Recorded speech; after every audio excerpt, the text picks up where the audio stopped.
आप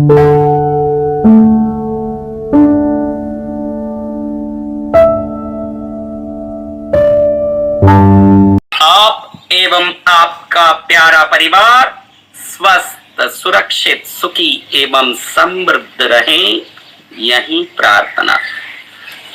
घर में बहुत सारी परेशानियां हैं, व्यापार नहीं हो रहा है, घर में काम काज नहीं हो रहे हैं, बच्चों की कोई तकलीफ है, दरिद्रता घर में पिंड नहीं छोड़ रही है, विभिन्न प्रकार की बीमारियों की परेशानी है, तो 1 करोड़ अलग अलग प्रकार के टोटके करने से अच्छा है अपने कुल देवता की कृपा पालो। जब कुल देवता कृपा कर देंगे, जब सूर्य का उदय होने के बाद अंधकार नहीं रह सकता, कुल देवताओं की कृपा होने के बाद घर में दरिद्रता, पीड़ा, संकट, उदारी, नुकसान, रोग, संकट कुछ भी नहीं हो सकता।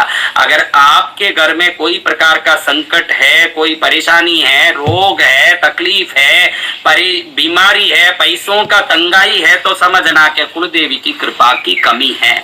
आज मैं एक ऐसी अचूक विधि बताने जा रहा हूं, जिस छोटी सी विधि को करने के बाद 7 दिन के अंदर कुल देवता घर में दौड़ी दौड़ी आती है और आशीर्वाद शाश्वत रूप से देने के लिए वहीं ठहर जाती है। परंपरा से बताई गई सिद्ध विधि को विधिवत अचूक करोगे तो साधकों के मुख से सुनी हुई ये विधि आपके घर को कुलदेवी की कृपा से भर देगी। और ये विधि परंपरा से रहस्यमयी बताई गई दिव्य विधि को करने के बाद कुल देवता घर में निरंतर निवास करेंगे।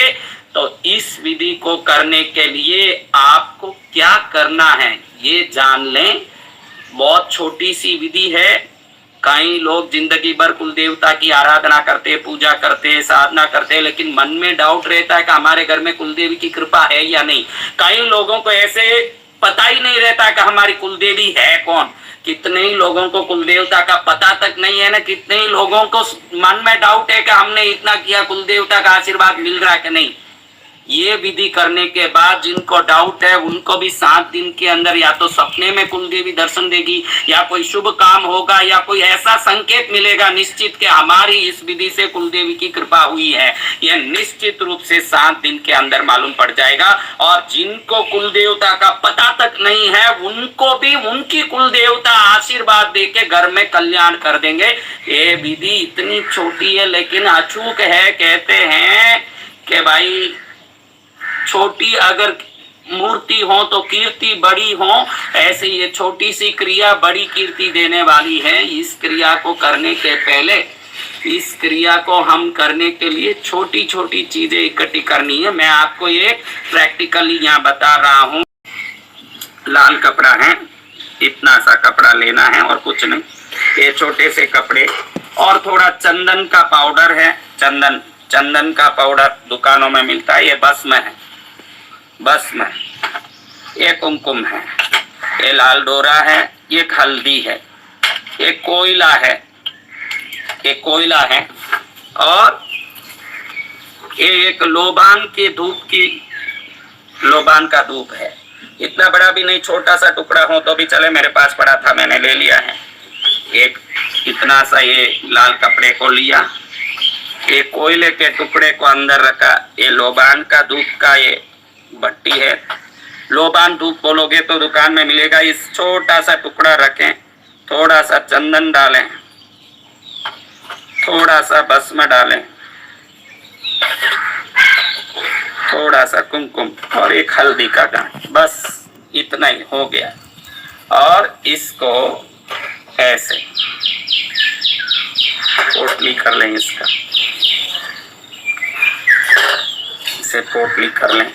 ये लाल डोरे को लें, इस लाल डोरे से इसको आप अच्छे से बांधो ऐसे। आपको वापस बता देना चाहता हूं कि करोड़ प्रकार के अलग अलग क्रिया करने से अच्छा है अपने घर में कुलदेवता का आशीर्वाद शाश्वत रूप से बन जाए तो किसी दूसरी क्रिया की जरूरत ही नहीं है। क्योंकि जिस घर में कुलदेवता मजबूत रूप से बैठे हों तो उस घर को कोई भी किसी प्रकार से तकलीफ नहीं दे सकता। अगर कोई कुलदेवता को बांध दिए हों, इस कारण से घर में परेशानी हो, तो वो बंधे हुए कुलदेवता को भी मुक्त करने के लिए ये विधान बहुत ही लाभकारी है। वो कुल देवता जागृत होके आपका सब कल्याण करने लगते हैं। तो ऐसा महिमामय आपको ये क्रिया है। खाली देखिए ऐसे हमने इसको डोरा बांध दिया है। खाली एक गांठ इसलिए दे रहा हूं कि वो खुल न जाए, अच्छे से बन जाए। इसको कौन बांधना है? तो घर के पुरुष सबसे बड़े जो हैं वो बांध सकते हैं, या बेटा है तो बेटा बांध सकता है। पुरुष ही बांधना, स्त्री नहीं बांध सकती है। घर में पुरुष ही बांधना है। कोई बड़ा आदमी है घर का सबसे बड़ा, वो बांध सकता है, या बेटा बांध सकता है। कब बांधना? तो शुक्ल पक्ष की अष्टमी सर्वोत्तम है, पूर्णिमा, या शुक्ल पक्ष का आपके कुल देवता की तिथि कौन सी है उस तिथि में बांधे। तो हर एक कुल देवताओं के अलग अलग तिथि होती है। किसी की एक कम पहला दिन शुक्ल पक्ष का, किसी का पंचमी, किसी का अष्टमी, किसी का नवमी। तो आपके कुल देवता का जो दिन है उस दिन में इसको बांध लें, बना लें। उसी दिन में इसको अपने घर के मुख्य दरवाजे के पीछे अंदर बांधना। आपको एक रहस्य बताऊं कि पूरे घर में एक घर बनाते हो आप, तो उस घर में अलग अलग जगह पर अलग अलग देवों का स्थान होता है। है तो कुबेर देव का वो स्थान है। वायु कौन है? तो उसमें अश्विनी कुमारों का स्थान है, वायु कुमार का स्थान है। पश्चिम का दिशा है तो जल का स्थान है, वो वरुण कुमार का स्थान है। ऐसे विभिन्न स्थानों में घर के दरवाजे के, मुख्य दरवाजे के अंदर ऊपर जो अपने घर के दरवाजे के बारोद के ऊपर का जगह है, ये घर की कुलदेवी का जगह है और अष्ट लक्ष्मियों का जगह है। उस जगह इसको बांधते ही कुलदेवी जान लेती है कि मुझे घर वाले बुला रहे हैं, तो तुरंत वो आके आशीर्वाद देके वहां निवास करने लगती है। इस गांठ का ये सबसे बड़ा रहस्यमय विधि है। इसको शुक्ल पक्ष के आपके कुलदेवता के तिथि में बांधे। 7 दिन के अंदर दरिद्रता भागेगी, दुख भागेगी, संकट भागेगा। देखो, साधक कुछ भी बोलते हैं तो मात्र जन कल्याण और लोक कल्याण के लिए बोलते हैं ना। मैं 20 साल में कभी किसी से मोबाइल में बात किया हूं, ना कभी किसी से साबुन, कपड़ा या कोई वस्तु मंगाया हूं 20 साल में। त्यागी पुरुष जो भी बोलते हैं मात्र लोक कल्याण के लिए बोलते हैं, और लोक कल्याण के लिए वो कुछ भी समझाते हैं। तो इस विधि को संत साधकों के मुख से समझ के करोगे, जरूर इसका लाभ होगा। इस विधि को करने के बाद जिसको लगे कि हमारी कुलदेवी कौन है पता नहीं है, उनको कुलदेवी आके आशीर्वाद देके उस घर में निवास करेगी। और जिन लोगों को अपनी कुलदेवी कृपा कर रही है या नहीं ऐसे संशय हो, उनका भी कल्याण होगा। लेकिन ध्यान रखिएगा, मैं कई घरों में जाता हूं और देखता हूं कि लोग कुल देवी को, देवी देवताओं को बैठा तो देते हैं, खुद बाटी, दाल, चूरमा, माल ठोकते रहते हैं। वो देवता को एक इतना सा दीपक करके फिर उनसे करोड़ों अरबों मांगते हैं।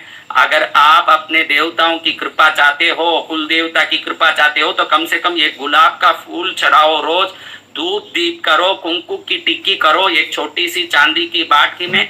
जो आप खाते हो आपके लिए बनता है, उसमें पहला निकाल के गाय के लिए, दूसरा निकाल के कुत्ते के लिए, तीसरा निकाल के कौवे के लिए, चौथा निकाल के कुल देवता के लिए। सबसे पहले कुल देवता को वो रोटी सब्जी जो बने उसको आप निकाल के रोज चढ़ाओ। फिर आपके घर के पुरुष को, बेटे को वो प्रसाद के रूप में दो। वो खाने वाले प्रसाद कभी निरोगी रहेंगे, कभी उनको दरिद्र नहीं आएगा। चढ़ाना उनको है, खाना हमको ही है।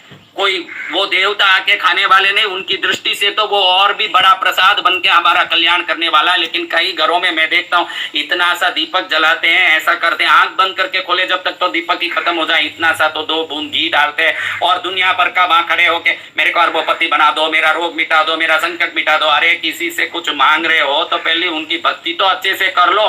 पहले कुमकुम की टिक्की करो, फिर कुछ पुष्प चढ़ाओ, बढ़िया धूप करो, एक दीपक करो, फिर कुछ नैवेद्य गरम चढ़ाओ, फिर भक्ति करके उनसे मांगोगे तो भक्ति का परिणाम भी शुभ आएगा। खाली सूखा पड़ा हुआ आपके देवों का स्थान और दुनिया भर का मांगने उधर दौड़ोगे तो कुछ नहीं होगा।